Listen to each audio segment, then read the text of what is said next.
Quick question. Why do smart people still lose at sports betting? Because finding locks isn't the move, it's the trap. The bookies are buying vacation homes while you're refreshing your balance at 11 p.m., wondering where it all went wrong. Let's talk about it. A lot of the bettors who lose follow the same pattern. Blame bad beats, say the games are rigged, anything really besides the real problem. And what is that problem? They don't understand this one simple concept. Okay, let's say you put some of your stuff up for sale online. Old sneakers, a dusty PlayStation, that chair that doesn't fit your new space. After a few weeks of no buyers, you forget about it. Then, out of nowhere, you get a notification on Venmo saying you got paid $400. At that moment, your brain is thinking, this is free money, time to double it. Famous last words. So you open your phone and the algorithm does what it does best. Front and center, can't miss, 6-leg banger. And suddenly this feels less like a bet and more like fate. You toss $60 on it, no stress. This is just house money, right? First leg cashes, so easy, you're nodding like, yeah, I saw that coming. Second leg hits late. That was close, but now you're locked in.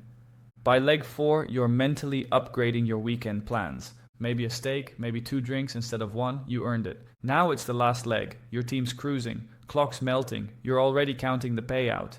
And then, at the very last second, defense relaxes. Backup quarterback turns into prime Brady for one meaningless drive. Touchdown, whistle, ticket dead. And just like that, that free money you wanted to double basically shriveled up to 0. Yeah, been there, done that. In fact, I've lived this story more times than I'd like to admit. And I realized the only way to stop repeating the same mistake over and over again is to only bet when the numbers say you've got an edge. Look, once you realize it's just numbers, this really isn't complicated. Even your grandma could follow it. So just steal the full blueprint I put in the description to make your first $1,000 completely free. Or if you're watching on TV, scan the QR code. But of course, you can't have a good system without understanding the basics first. And actually, that's the reason why 90% of bettors still bleed money without even realizing it. Because picture this, you're at the airport, starving, waiting to board your red-eye flight, and you see 2 food spots selling the same chicken sandwich. One's at $9 and the other's at $12. If you're a sane person, you'd never pay more for the same sandwich. But in betting, that's what people do every single day. They take whatever line pops up first, toss their money in, and call it gut instinct.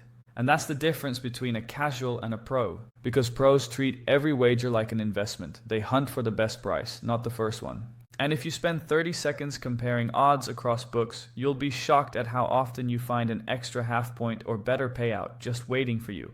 But of course, spotting those numbers is easier said than done.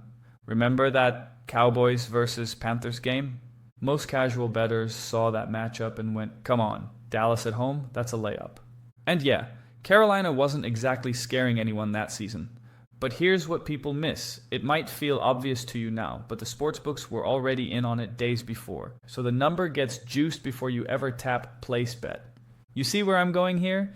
Say the Cowboys are minus 230. That means you're risking $230 just to win $100. That price implies they win about 70% of the time. But let's be generous and say their true win rate is closer to 65%. Which would line up more with minus 185. That gap? That's the tax you're paying for comfort. So even when you're backing the right team, the math is quietly working against you. And here's how that plays out. You make 10 bets at $230 each. You win 6 of them, you win $600. You lose $920. Net result? Down $320. So even though you were right more than half the time and you backed the better team, you still finished in the red. That's why picking winners doesn't make you profitable. Finding good prices like this does.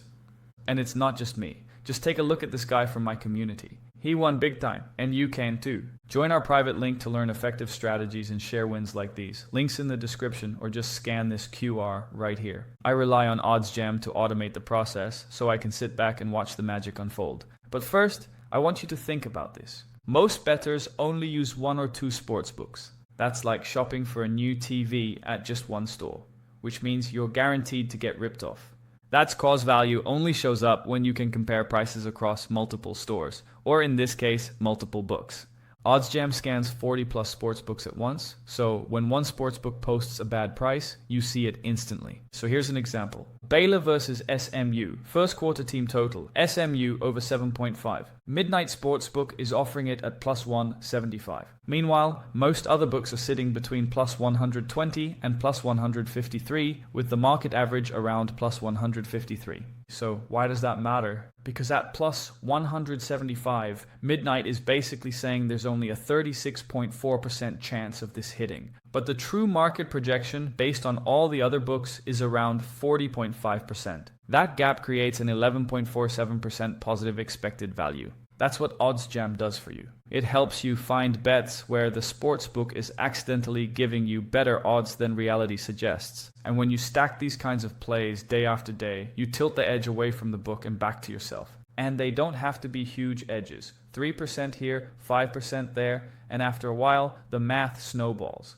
So, let's run the numbers, just so you see how this will pan out. Let's say you start with a $5,000 bankroll. You're disciplined. You stick with 1% bets, 5 plays a day, and only take spots with at least a 3% edge. By the end of year 1, you're up $3,000. Then, in 6 years, you're pulling $10,000 a month. Once you stretch it to 10 years, you're practically a millionaire. Now sure, real life might get in the way, and you might spend your money here and there. But the point still stands. Small edges, stacked daily, grow into massive bankrolls.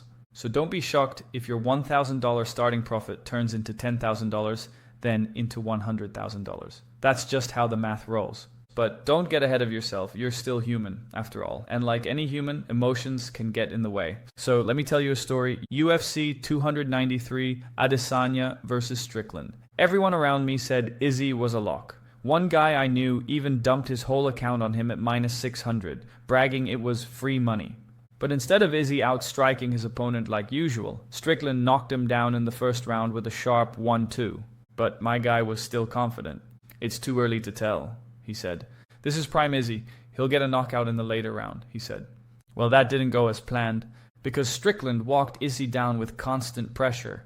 Jabs and teeps all day. He wins by a dominant decision. And my guy, well, he didn't speak for the rest of the night. Now, yeah, this was a terrible bet as it was negative EV and full of emotion. But even if it was a positive EV bet, going all in still doesn't work, because you just never know what might happen, which is why I never go all in. I just follow the same OddsJam setup every time. Trust me, that takes the emotion out of the equation altogether. So if you want to see the exact way I use it, check out this next video.